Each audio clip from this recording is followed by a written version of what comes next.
Olá a todos e a todas, damos início à nossa sexta aula do nosso curso de História da Filosofia Moderna 1. Vamos dar continuidade à leitura e discussão do texto do Descartes, mais especificamente da segunda meditação, das meditações sobre filosofia primeira. Em nosso último encontro, nós nos ocupamos com a discussão do método cético ou do método da dúvida de Descartes, empreendido por Descartes para se tentar encontrar a primeira verdade, o fundamento do conhecimento. Nós discutimos, nós apresentamos os três argumentos que compõem o itinerário meditativo do método da dúvida na primeira meditação. São eles as ilusões ou os enganos dos sentidos, o argumento do sonho e da vigília e, finalmente, o argumento do gênio maligno ou do Deus enganador, que para fins didáticos vamos chamar apenas de o argumento do supremo enganador ou a hipótese do supremo enganador. A partir do estabelecimento dessa hipótese, da possibilidade de existir um supremo enganador que faça com que nós nos enganemos quando lidamos inclusive com as coisas mais simples, como, por exemplo, quando operamos com a matemática, quando somamos 2 com 3 e pensamos que são 5, mas na verdade isso é um engano provocado por essa entidade suprema enganadora, ou quando nós supomos que o triângulo tem 3 lados e com 3 ângulos de 60 graus. Isso tudo, essas coisas que nos parecem as mais evidentes, as mais simples, as mais claras e distintas e, portanto, verdadeiras, podem ser tudo fruto de um engano da minha mente provocado por essa entidade enganadora.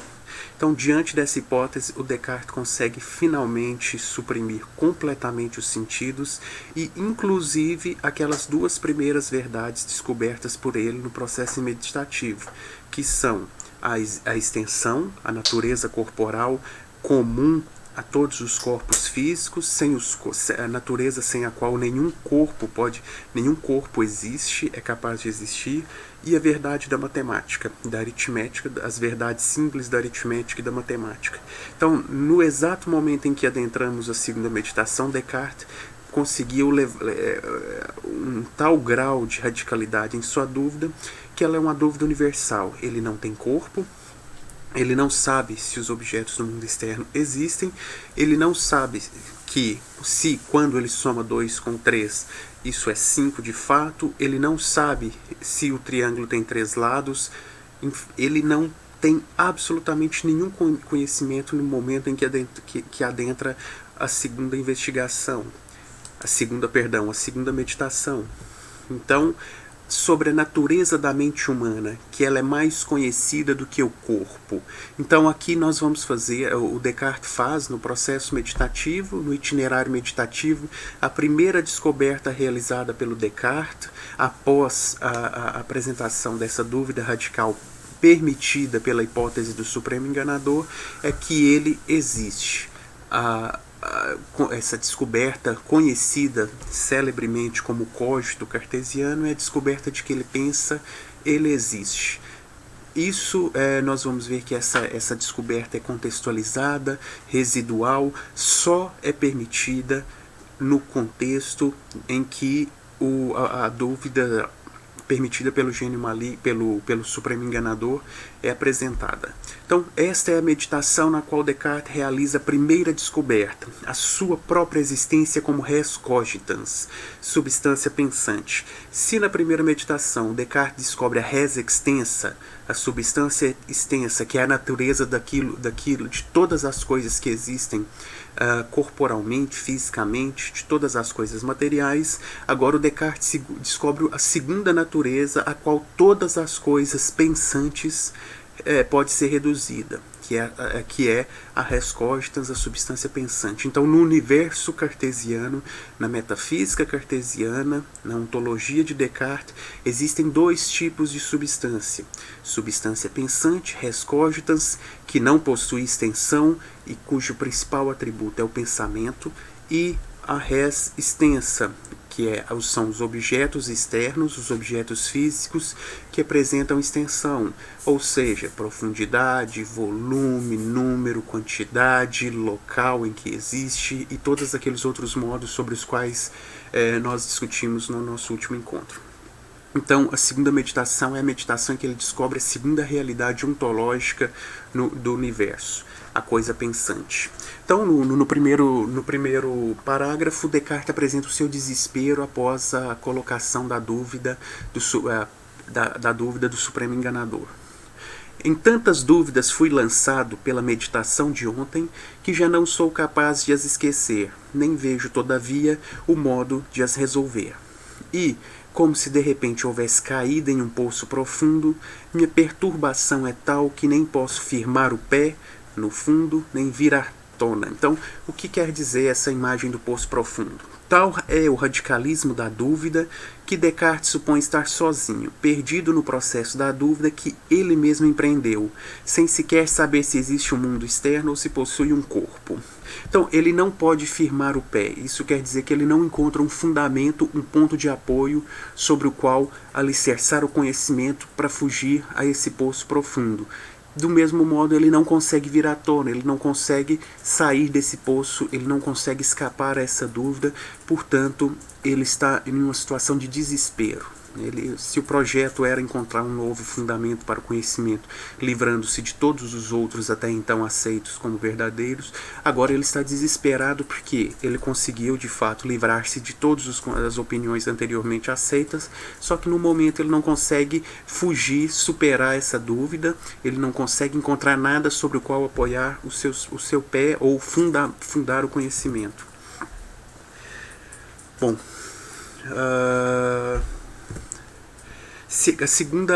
no segundo parágrafo vem a imagem do ponto de Arquimedes, então que é uma imagem para ilustrar o fundamento, o ponto de apoio a partir do qual ele poderia deixar esse poço profundo. Descartes diz: Arquimedes não pedia mais que um ponto que fosse firme e imóvel para poder remover a terra inteira de seu lugar. São grandes também as minhas esperanças, se vier a encontrar algo, o mais mínimo que seja certo e inabalável. Então, da mesma maneira que o Arquimedes precisava de um único ponto fixo no universo para ser capaz,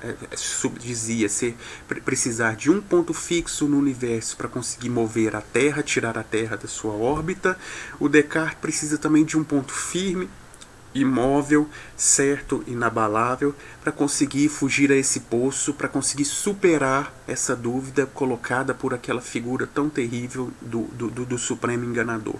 Então esse é, mais uma vez, o ponto aqui o projeto do Descartes é encontrar o fundamento, é justamente encontrar esse ponto sólido, firme, sobre o qual ele vai poder construir conhecimento certo. A imagem do ponto de Arquimedes representa a necessidade de Descartes, nesse ponto da meditação, de encontrar um fundamento sobre o qual começar a construir o edifício do saber. Firme, indubitável, certo e inabalável, então o que ele procura? O indubitável, lembrando que um dos pressupostos metodológicos é que o dubitável, aquilo de que se pode duvidar, deve ser recusado como falso. Então, o primeiro ponto que ele precisa encontrar, o primeiro princípio é um princípio de que não se pode duvidar. E isso será certo e inabalável e poderá servir para prosseguir com o processo meditativo. Terceiro parágrafo. A dúvida radical. Apesar do desespero, Descartes mantém a sua dúvida no processo meditativo. Suponho, portanto, falsas todas as coisas que vejo. Creio que nunca existiu nada do que a memória mendaz representa. Então aqui o Descartes, além dos sentidos, o Descartes também está colocando a memória em questão. A fiabilidade da memória, tudo aquilo de que ele se lembra pode ser colocado também em questão. Não sabe, aqueles eventos do passado, acontecimentos do passado, são duvidosos e, portanto, devem ser recusados como falsos. Não tenho nenhum dos sentidos todos. corpo, figura, extensão, movimento e lugar são quimeras. Então Descartes também não tem a certeza sobre sobre a extensão, sobre aquela primeira realidade descoberta ali no 7º ou 8º parágrafo da primeira meditação. Os sentidos são enganosos, a memória é enganosa, pode enganar, os sentidos podem enganar, e também não se pode estar certo sobre a natureza corporal. Então Descartes não tem nada. Que será então verdadeiro? Talvez isso somente, nada é certo. Então é o fundo do poço do Descartes. 4º parágrafo, Descartes começa a fazer as suas primeiras descobertas, a fazer a sua primeira descoberta após o processo da dúvida, após o método da dúvida radical.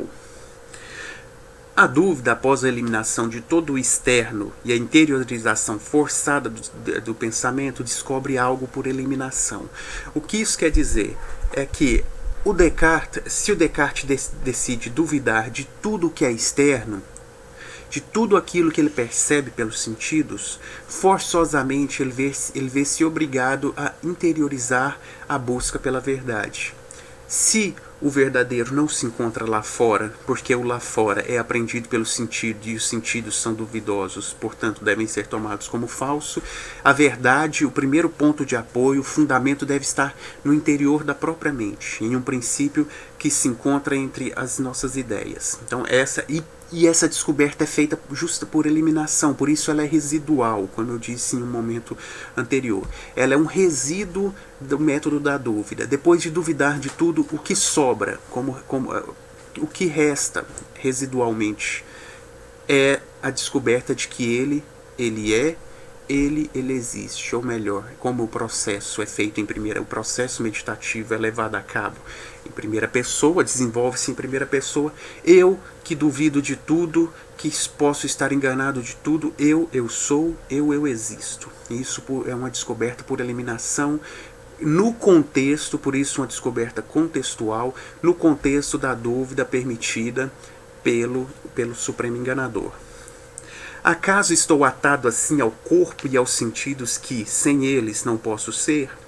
Mas já me persuadi de que não há no mundo totalmente nada, nenhum céu, nenhuma terra, nenhuma mente, nenhum corpo. Portanto, não me persuadi de que eu também não era? Ao contrário, eu certamente era se me persuadi de algo ou se somente pensei algo. Então, o corpo foi eliminado e por isso eu deixo de existir se o corpo é descartado como falso. A resposta de Descartes é não. Se ele se persuadiu de que o corpo pode ser, a apreensão do próprio corpo pode ser enganosa e, portanto, pode ser falsa, então ele existe, ele que pensou isso, e é claro que nós precisamos fazer algumas observações a respeito dessa descoberta, que em um primeiro momento pode parecer que é uma descoberta inferencial ou silogística, do tipo, para pensar é preciso existir, eu penso, logo eu existo, como é a formulação clássica do discurso do método, penso, logo existo, mas nas meditações sobre filosofia primeira, a posição do Descartes sobre a descoberta da própria existência não pode ser entendida como um silogismo, pelo menos em algumas interpretações ela não pode ser entendida dessa forma. Há um debate, é claro, na literatura secundária, entre os intérpretes, sobre como Descartes poderia ter descoberto a própria existência no interior do pensamento, após o método da dúvida. Esse é um debate sobre saber se essa descoberta é uma intuição, se essa descoberta é inferencial. Existe uma vasta literatura secundária a esse respeito. Bom, grosso modo, qual seria o problema de Descartes estar fazer uma inferência para descobrir que existe? Uma inferência, ou melhor, um silogismo do tipo: para pensar é preciso existir, eu penso, logo eu existo. O problema dessa descoberta é que ela se assenta sobre uma outra verdade, ela depende de uma verdade anterior, o que seria o que entraria em conflito com o próprio propósito do Descartes de apresentar a própria existência como primeira descoberta. Vocês conseguem me acompanhar? Se o Descartes faz um raciocínio desse tipo, é preciso pensar para existir. Eu penso, logo existo. A descoberta da própria existência depende de uma verdade primeira que é anterior à própria descoberta da própria existência, entendem? Então, ele precisa se apoiar no princípio de que para pensar é preciso existir. E como Descartes poderia ter descoberto isso? Então, esse é um dos problemas que envolve os intérpretes, envolve os leitores de Descartes ao lidar com o texto das meditações. O Descartes, ainda que ele evite, ele não fale em termos de penso, logo existo, essa formulação não está presente nas meditações sobre filosofia primeira, provavelmente, muito certamente, porque ele já estava ciente dessa dificuldade de você dizer que para pensar é preciso existir, que é uma primeira verdade que depende, a descoberta da nossa própria existência dependeria dessa verdade, e isso não pode acontecer porque a primeira descoberta, a primeira verdade é a própria existência. Então ele evita essa formulação penso logo existo, e já nas objeções das meditações sobre filosofia primeira, aquelas objeções escritas pelos autores que leram de primeira mão a obra, se eu não me engano, eu acho que no quarto conjunto de objeções, eu não estou certo agora, mas em uma das respostas às objeções, o Descartes vai dizer, olha, o cogito, a descoberta da minha própria existência, que eu sou, eu existo, é uma intuição. Ela é uma intuição e ela não é um silogismo. Então, eu não descubro que eu penso, eu existo, depende de um princípio como, para pensar é preciso existir. Não há essa inferência. E o que é esse conhecimento intuitivo? É um conhecimento imediato, é aquilo que nós aprendemos imediatamente sem precisar de nenhum tipo de raciocínio. Então eu imediatamente percebo que eu existo e para isso eu não preciso realizar nenhum tipo de raciocínio. Isso é óbvio para mim, isso é evidente, eu não posso duvidar disso. E para chegar a essa descoberta eu não preciso de nenhum raciocínio, nenhum cálculo, nenhuma argumentação. É nesse sentido que é preciso chamar a atenção para o caráter de imediato. É imediato porque não precisa de raciocínio. Então, por que, mais uma vez, por que essa descoberta seria contextual, seria residual? Porque ela depende desse processo esse processo da dúvida, desse método da dúvida. Depois de você colocar a dúvida permitida pelo Supremo Enganador sobre a existência do corpo, sobre a existência dos corpos externos, sobre a validade da matemática. Depois de eliminado tudo isso, o que resta como um resíduo é justamente a própria existência. Você se torna capaz de aprender-se intuitivamente enquanto existente, imediatamente eu existo. Então no momento em que eu não estou de posse de nenhum conhecimento, eu posso existir, eu existo. Por quê? Ela é contextual. Isso é uma interpretação muito própria também. Os modos de se entender essa descoberta, como eu disse, variam amplamente de um intérprete para outro na literatura secundária. Os comentadores não são unânimes a esse respeito, mas fora do contexto da dúvida, fora do processo meditativo, eu posso, por exemplo, apelar aos meus sentidos para reconhecer que eu existo. Bom, eu percebo pelos meus sentidos que eu possuo um corpo, que eu possuo braços, pernas, que eu movimento minha cabeça, enfim, eu percebo que tenho um corpo e percebo-me enquanto existente. Mas isso fora do contexto da dúvida, porque ali eu posso valer-me dos sentidos. Fora do contexto da dúvida, eu também posso valer-me da memória.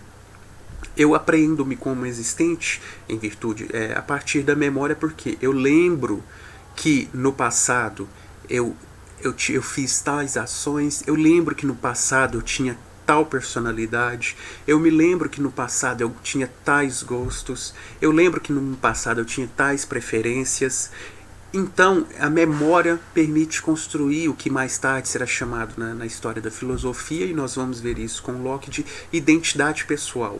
Aquilo que nós somos ao longo do tempo. A identidade a identidade pessoal é essa ideia de que aquilo que nós somos ao longo do tempo, a mesma pessoa, apesar de todas as diferenças pelas quais nós passamos, as mudanças pelas quais nós passamos ao longo de nossas vidas. Então, a memória serviria para isso, mas aqui a memória está em questão. A memória é duvidosa, portanto deve ser tomada como falsa. Da mesma maneira, diante da hipótese do enganador, eu posso usar a razão? Não, porque a razão está em questão. Então não posso raciocinar e apresentar um silogismo daquele modo, naquele formato. Para pensar é preciso existir, eu penso, logo eu existo. Isso não é viável, por quê? Porque a hipótese do enganador também coloca a razão em questão. Então aqui nós temos os sentidos, a memória e a razão em questão. Como eu vou aprender a minha própria existência? Com uma intuição imediata de que eu sou, eu existo. Então é nesse sentido que o cogito pode ser entendido como uma intuição, e é nesse sentido que ele é contextual e residual. E, como eu disse, isso é uma leitura muito pessoal minha, a partir, sobretudo, do que é dito nas respostas às objeções. Então, a primeira descoberta de Descartes: ele é algo enquanto pensa. Esse destaque em vermelho não é necessário considerá-lo agora, é uma outra questão. E este é o cogito de pensar, de penso. Cogito em latim é penso. O cogito cartesiano, utilizamos esse termo cogito para nos referirmos a essa primeira descoberta do eu enquanto coisa pensante. Mas há um enganador, não sei quem, sumamente poderoso, sumamente astucioso, que, por indústria, sempre me engana. Não há dúvida, portanto, de que eu sou, se me engana. Que me engane o quanto possa, nunca poderá fazer, porém, que eu nada seja enquanto eu pensar que sou algo. Então, aqui Descartes descobre que pensa enquanto existe. Ou melhor, que existe enquanto pensa. De sorte que, depois de ponderar e examinar cuidadosamente todas as coisas, é preciso estabelecer finalmente que este enunciado, eu sou, eu existo, é necessariamente verdadeiro todas as vezes que é por mim proferido ou concebido na minha mente. E aqui é bom ter em mente que essa é uma descoberta pontual. E o que quer dizer com pontual? O Descartes é muito claro nesse momento. Todas as vezes que é por mim proferido ou concebido na minha mente. Então, para o Descartes, a verdade do eu penso, eu existo, ou do eu sou, eu existo, essa verdade ela só é verdadeira no momento em que nós estamos pensando sobre ela. Quando nós pensamos, eu penso, eu existo, ela é verdadeira. Se eu paro de pensar nisso, se eu ocupo a minha mente com outras coisas, isso deixa de ser verdadeiro.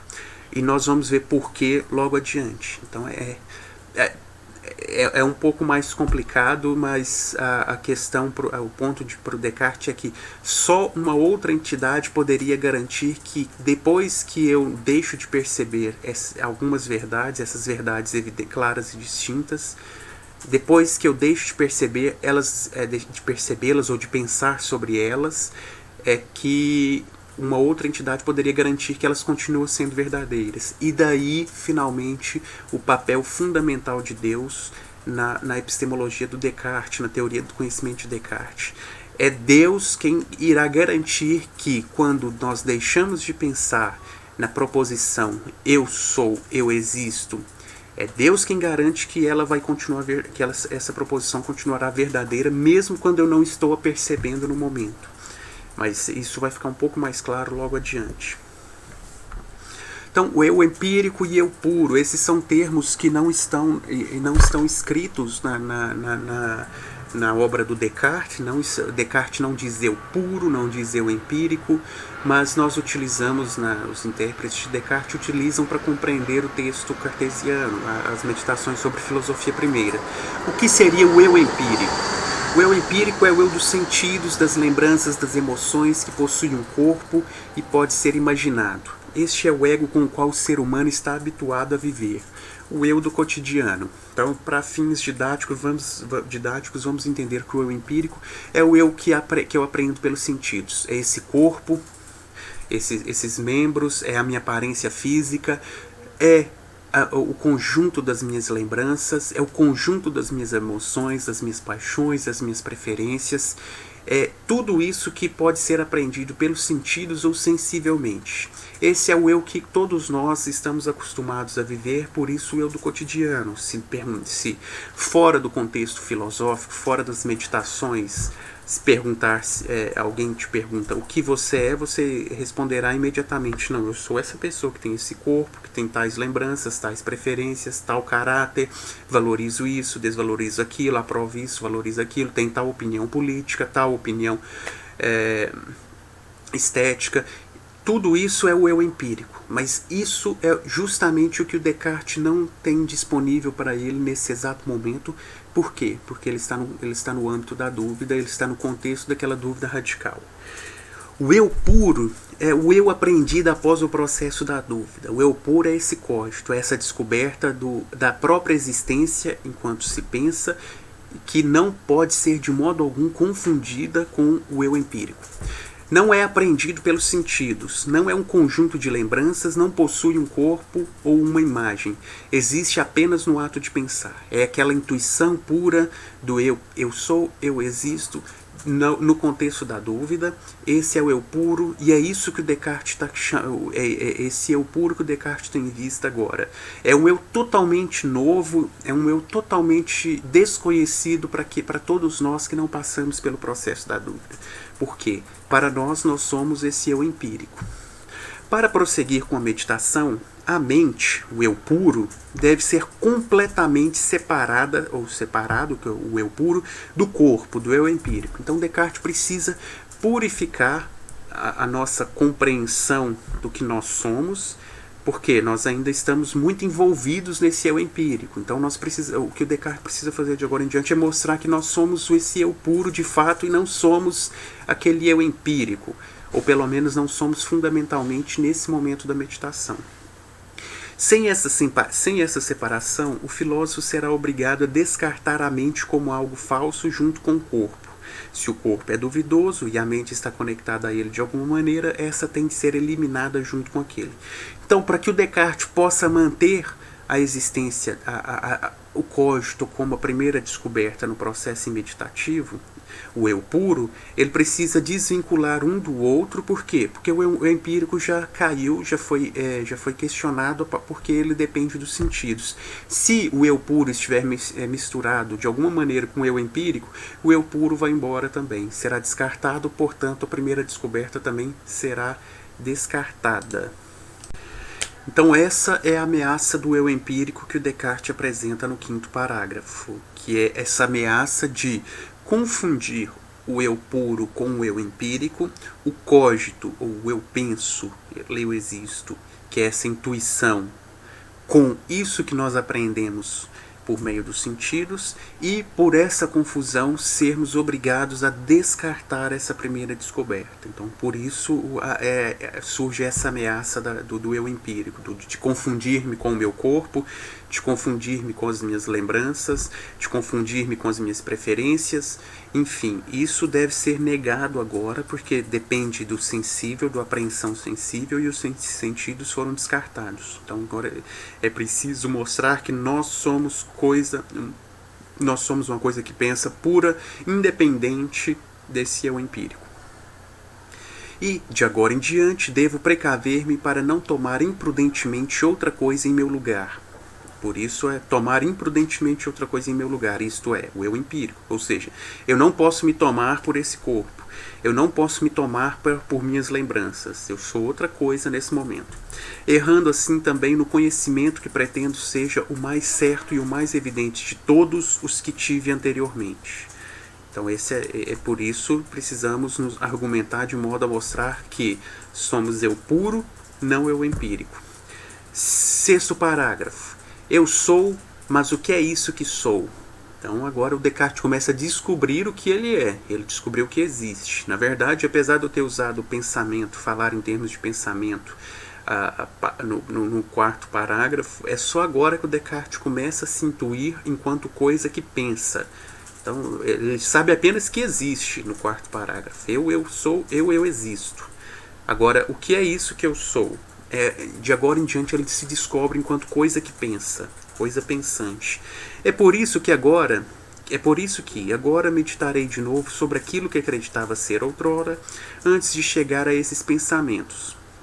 Em seguida, a partir disso, eliminarei tudo que possa ter sido infirmado, por menos que seja, pelas razões alegadas, de maneira que só remaneça, por fim, precisamente o certo e o inconcluso. Então, ele vai se descobrir agora enquanto coisa que pensa. E essa descoberta vem no 7º parágrafo. Eu sou, eu existo. Isso é certo. Mas por quanto tempo? Ora, enquanto penso, pois talvez pudesse ocorrer também que, se eu já não tivesse nenhum pensamento, deixasse totalmente de ser.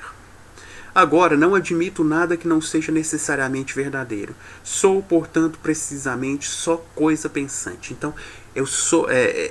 o eu puro, o cogito, é uma coisa que pensa. E, como nós vamos ver, isso é uma realidade ontológica. Isso é um princípio metafísico na compreensão de Descartes do universo. Existe a res extensa, as coisas corporais, e existem também as res cogitans, as coisas pensantes, que são diametralmente opostas. Por quê? Porque se uma depende da extensão para existir, a outra não depende da extensão, depende apenas do pensamento. Então, só coisa pensante, isto é, mente ou ânimo, intelecto ou razão, vocábulos cuja significação antes eu ignorava. Sou, porém, uma coisa verdadeira e verdadeiramente existente. Mas qual coisa? Já disse, coisa pensante.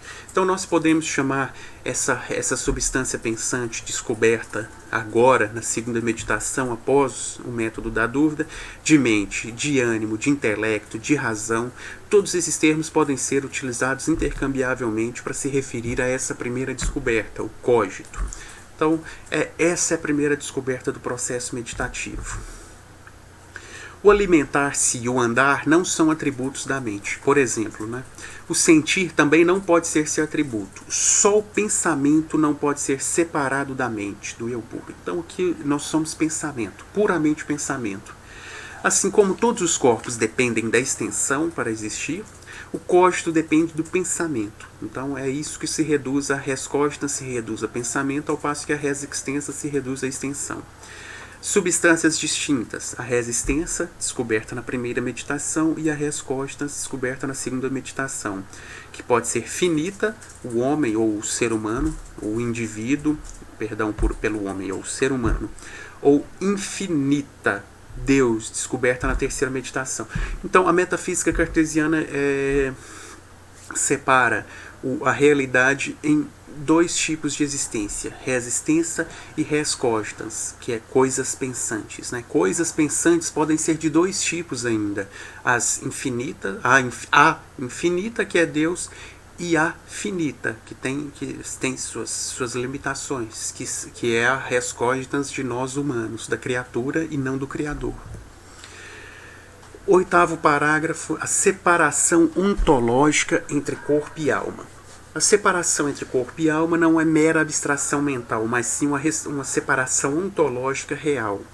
Então, se isso não ficou claro ainda, por todas essas minhas afirmações sobre a compreensão metafísica do Descartes, ele está dizendo que a realidade, tudo o que existe no universo, tudo aquilo que existe, reduz-se a um ou outro tipo de coisa, de substância, quais sejam substâncias pensantes ou substâncias corpóreas, substâncias extensas. Então só existe esses dois tipos de coisas no universo. Essas são as duas realidades do universo no pensamento cartesiano. Por isso essa obra é uma obra sobre metafísica. Então essas são descobertas para se caracterizar e dizer o que a realidade é, o que é uma obra de ontologia, o que é uma obra sobre a realidade. A realidade é ou substância extensa ou substância pensante.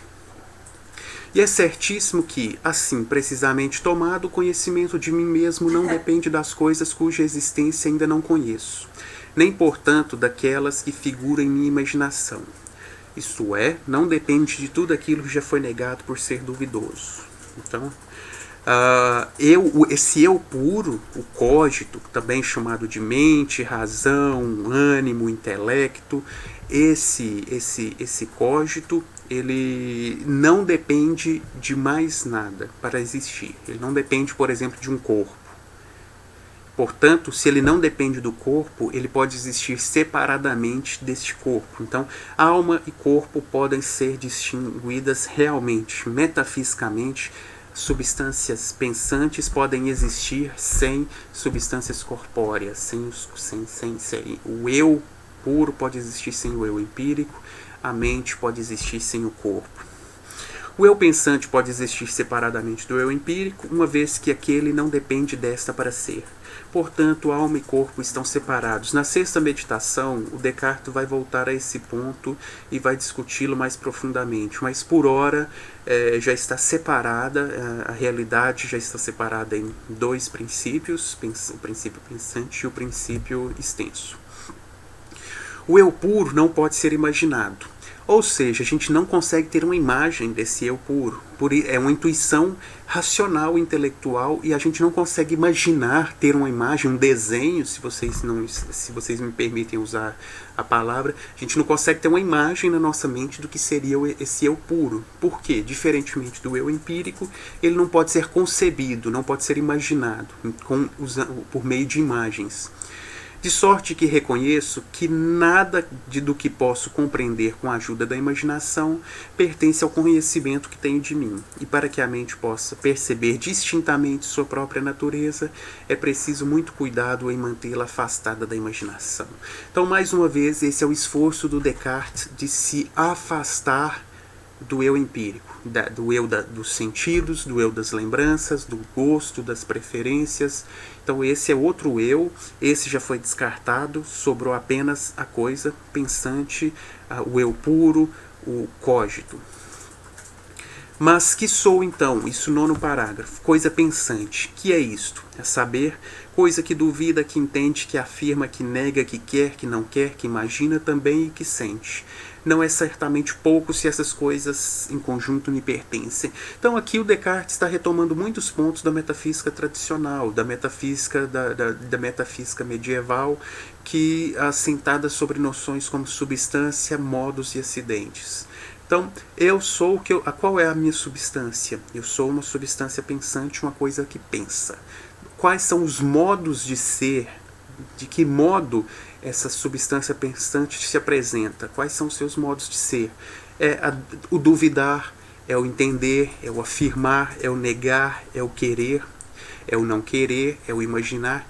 Tudo isso são modos de ser da substância pensante. Da mesma maneira que os modos de ser da substância extensa são a profundidade, o volume, a quantidade, o número, o local em que existe, a duração.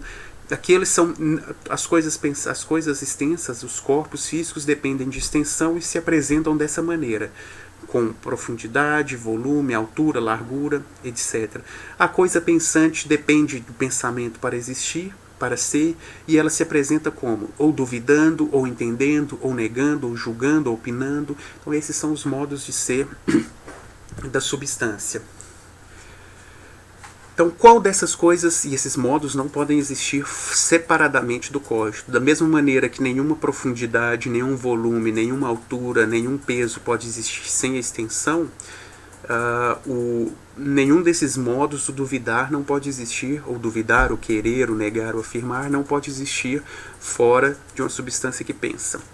Qual dessas coisas não é tão verdadeira, mesmo que eu esteja sempre dormindo e que quem me criou faça tudo o que está em seu poder para me enganar, quanto é verdadeiro que sou?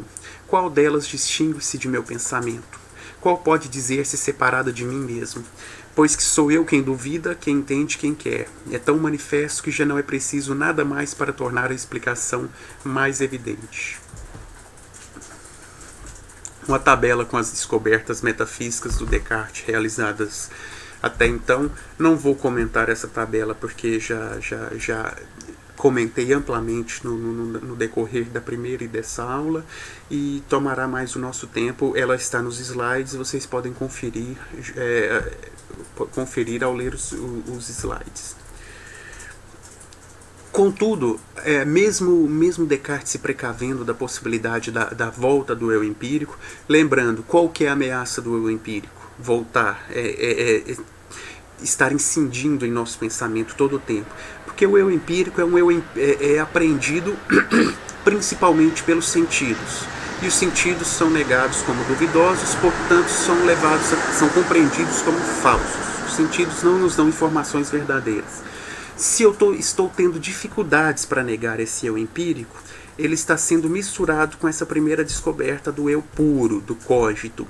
E essa mistura, essa é uma maneira não tão sofisticada de falar, mas essa mistura do eu empírico com o eu puro ameaça a verdade do eu puro. Então, por quê? Se os dois estão misturados, a tendência é que eu jogue fora o eu puro junto com o eu empírico, porque está misturado com os sentidos, que já foram negados. Entretanto, ainda me parece, não posso abster-me de crer que as coisas corporais, cujas imagens se formam por meu pensamento e que os próprios sentidos exploram, são conhecidas por mim muito mais distintamente do que esse algo de mim que não cai sobre a imaginação.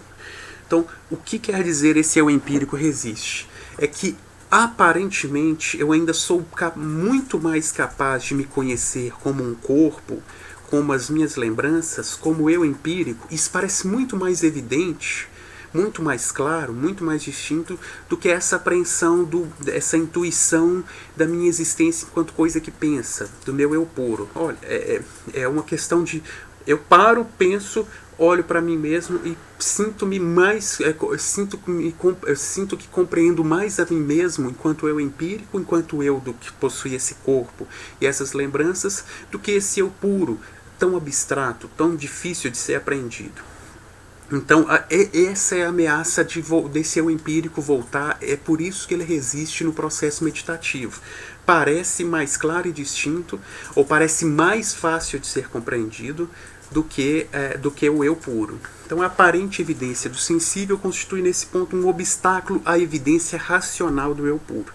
Então, os sentidos são mais fortes no ponto de vista de fazer eu aceitar algo como a minha natureza, o meu eu empírico, do que essa evidência racional do eu puro.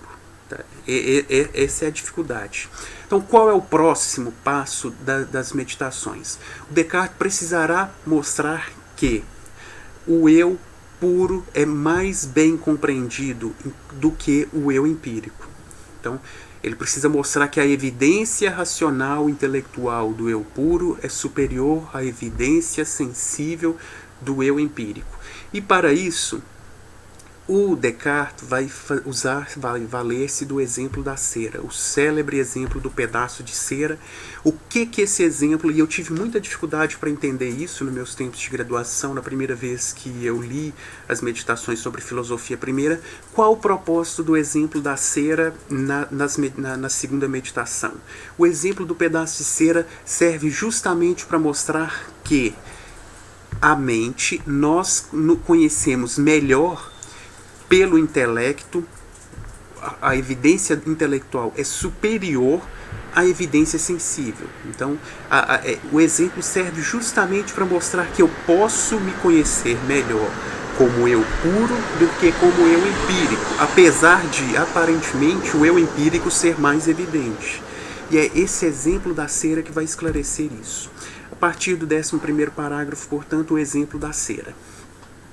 Consideremos, pois, as coisas cuja compreensão se crê vulgarmente seja de todas a mais distinta, a saber, os corpos que tocamos, que vemos, apreendidos pelos sentidos. Em um primeiro momento, parece ser mais fácil conhecer esse objeto concreto, o pedaço de cera, do que o eu pensante, essa realidade recentemente descoberta. Então, a princípio, é mais fácil conhecer um objeto externo e suas qualidades do que esse eu puro apreendido pela intuição intelectual, pelo pensamento. Foi retirada a cera faz pouco dos favos. Ainda não perdeu todo o sabor do mel, retém um pouco do aroma das flores de onde a recolheram. Sua cor, figura, tamanho são manifestos. É dura, fria, é fácil tocá-la e golpeá-la, e golpeada com os dedos produz um certo som.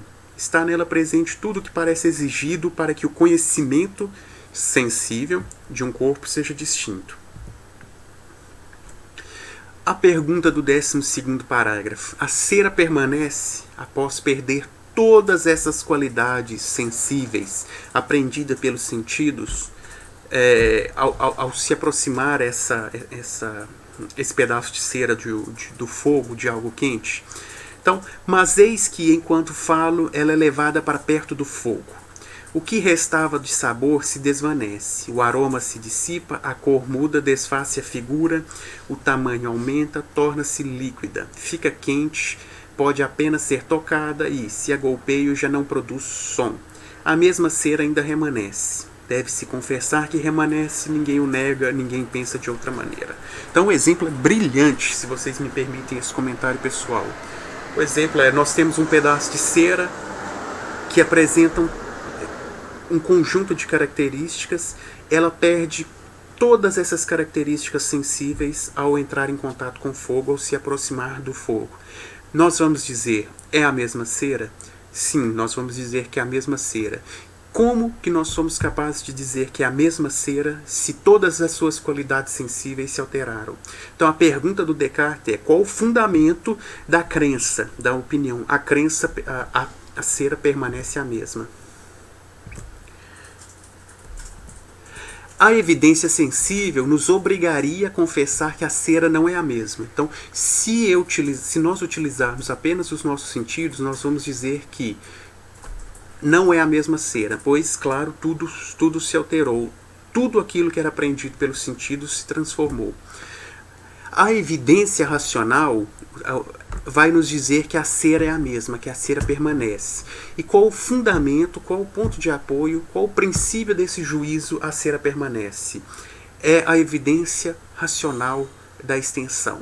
O Descartes vai dizer, se a cera permanece não por causa das suas qualidades aprendidas pelos sentidos, que foram todas alteradas, talvez fosse aquilo que eu estou pensando agora, isto é, que a cera, ela mesma, não era de certo a doçura do mel, nem a fragrância das flores, nem a alvura, nem a figura, nem um som, mas um corpo, e esse é um acréscimo meu, como sempre, entre chaves todos são meus acréscimos, mas um corpo, que é uma quantidade de matéria determinada pela extensão, então é um corpo extenso, que há pouco se me deparava sobre aqueles modos e agora sobre outros modos diversos dos primeiros. Então, o que nós aprendemos na extensão, na cera, depois de todas essas mudanças, que nos permite dizer que é a mesma cera? É a sua extensão. Então, a razão, 13º parágrafo, a razão capta a identidade da cera. Os sentidos não são capazes de dizer a cera é a mesma. Se a gente se valer dos sentidos, nós somos obrigados a dizer não é o mesmo pedaço de cera. Mesmo porque os sentidos vão nos obrigar a dizer não é a mesma cera, a razão nos permite dizer é a mesma cera, porque só a razão, o intelecto, é que permite aprender a extensão e dizer é a mesma cera. Por quê? Porque ali existe a mesma quantidade de cera, ali existe o mesmo volume de cera, ali existe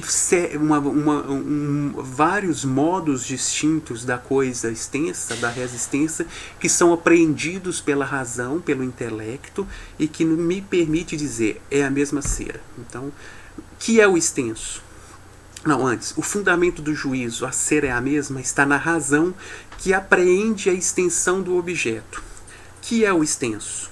Acaso sua própria extensão não nos é também desconhecida?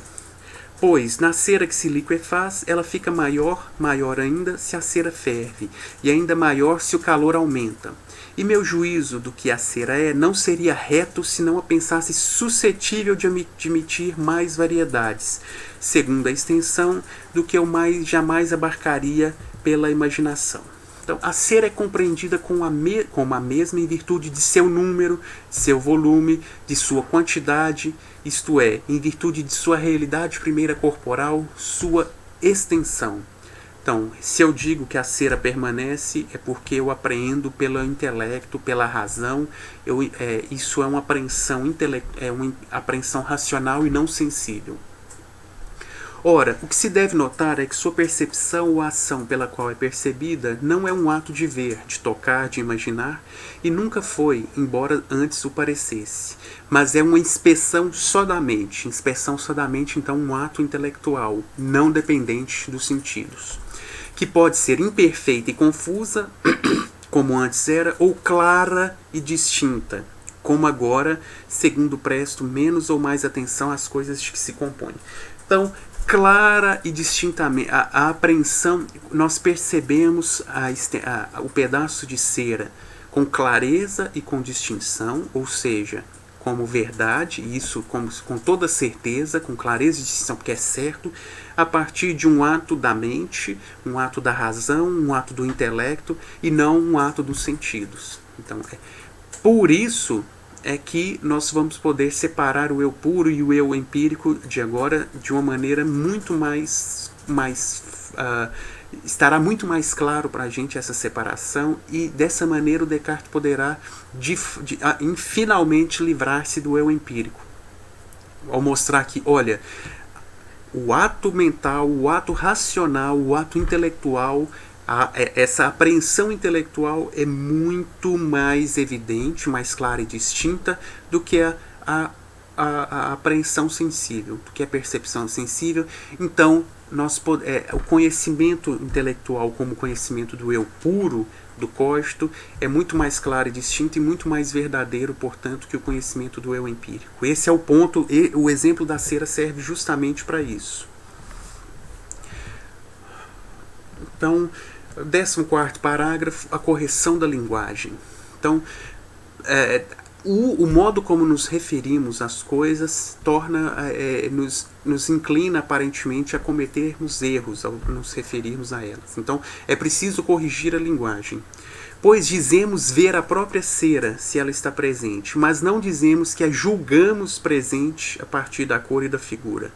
De onde eu iria imediatamente concluir que a cera é, portanto, conhecida pela visão do olho e não por uma inspeção só da mente. Então, a nossa linguagem nos sugere que nós conhecemos as coisas pelos sentidos, mas, na verdade, é preciso corrigir a linguagem para mostrar que o conhecimento das coisas ocorre por meio da razão, do intelecto, da mente. Então, a inspeção só da mente. Por isso, é preciso dizer julgo. O correto é dizer julgo, porque é racional, julgo que a cera é a mesma, uma vez que sua identidade é percebida tão somente pela razão e intelecto. Então, a identidade da cera é um juízo da razão e intelecto, realizado a partir da extensão captada intelectualmente. O volume, a quantidade, isso se manteve, o número, isso tudo se manteve, enquanto as outras qualidades secundárias, isso uma conversa para os próximos encontros, enquanto essas outras qualidades se alteraram completamente, essas qualidades sensíveis. A cera, ou melhor, o ser da cera, o que é aprendido racionalmente, depende da razão e intelecto, enquanto este garante sua permanência. O exemplo dos homens passando pela rua é um outro exemplo de como é preciso corrigir a nossa linguagem. Pelos sentidos, nós seríamos obrigados a dizer que vemos chapéus e casacos passando pela rua, mas vemos homens ou seres humanos passando pela rua, porque isso é um juízo realizado pela razão, que sabe que ali existem homens, mas eu vou pular esse exemplo. Por fim, o que é mais evidente? A evidência imagética do sensível, da cera enquanto apreendida pelos sentidos, ou a evidência racional da cera apreendida enquanto extensão. É preciso ir adiante e indagar atentamente se eu percebia mais perfeitamente, mais evidentemente, o que a cera é, quando a percebi pela primeira vez, acreditando conhecê-la pelo próprio sentido externo, ou ao menos pelo sentido comum, como é chamado, isto é, pela faculdade imaginativa. Para Descartes, é claro, a apreensão racional é mais evidente. 16º parágrafo. O conhecimento da mente, do eu puro, da razão, do intelecto, do ânimo. Mas que dizer dessa mente ela mesma, isto é, de mim mesmo? Pois ainda não admito que haja nada em mim exceto a mente. Quer dizer sobre mim, pergunto, eu que pareço perceber essa cera tão distintamente? Acaso, e aqui conclui-se finalmente o propósito do exemplo da cera, acaso não conheço a mim mesmo de modo não apenas muito mais verdadeiro, muito mais certo, mas também muito mais distinto e mais evidente? Por quê? Como no caso da cera, em que a cera é aprendida intelectualmente, a identidade da cera é aprendida intelectualmente a partir da extensão, no caso do eu, o eu é mais claro e distintamente aprendido por um ato do intelecto, por um ato racional, do que por um ato dos sentidos. Então, portanto, eu sou eu puro, eu me conheço mais clara, mais verdadeiramente como eu puro do que como eu empírico. Então, assim se relaciona finalmente esse exemplo da cera com essa discussão apresentada na segunda meditação, que em que Descartes faz a primeira descoberta no processo meditativo. Nós somos coisas pensantes, nós existimos. Diante da hipótese do enganador, é isso que Descartes, essa é a primeira descoberta feita no itinerário meditativo. A natureza da mente. Pensamento, intelecto, razão. Se a percepção da cera me pareceu mais distinta, depois de a conhecer não apenas pela vista ou pelo tato, mas por muitas causas, com quanto mais distinção sou agora conhecido, já que todas as razões que podem auxiliar na percepção da cera ou de qualquer outro corpo provam também e melhor a natureza de minha mente. Então, finalmente, encerra-se assim a segunda meditação. No processo meditativo, portanto, Descartes foi capaz de descobrir a sua primeira verdade, o eu sou, eu existo, a própria existência enquanto coisa pensante, e eliminar, a partir do exemplo, do exemplo do pedaço de cera, o eu empírico. Mostrar que, não, apesar do eu empírico parecer mais evidente, parecer que eu me conheço muito mais como corpo, como memória, como preferências, etc., na verdade eu me conheço muito mais claro e distintamente, muito mais verdadeiramente enquanto eu puro, enquanto coisa que pensa. Bom, o próximo passo é desenvolver o argumento sobre como é possível estar certo acerca dessa primeira descoberta. Então, o processo meditativo ainda está em seu começo. O Descartes tem um primeiro ponto de apoio, mas como nós vamos ver, esse primeiro ponto de apoio não pode ser o fundamento para o conhecimento. Ele tem o que ele tem, na verdade, nós podemos dizer, é um ponto de passagem para se chegar ao verdadeiro conhecimento. Então, diferentemente do que talvez podemos ter sido levados a pensar até agora, o ponto de apoio, o fundamento do conhecimento não é o cogito, não é a mente, não é o ânimo, não é a razão. O ponto de apoio da filosofia cartesiana será Deus, porque é Deus quem vai garantir a verdade desse cogito, dessa primeira descoberta, mesmo quando nós não estamos pensando nessa descoberta. Mas isso é um assunto do nosso próximo encontro. Fica aqui apenas essa ideia de que primeira parte do processo meditativo, do itinerário meditativo, duvida-se de tudo, limpa a mente de todas as opiniões anteriormente aceitas como verdadeiras, para no segundo passo, na segunda meditação, realizarmos a primeira descoberta do processo meditativo, que é a própria existência enquanto coisa pensante, uma existência que é aprendida por um ato intelectual, racional e não sensível.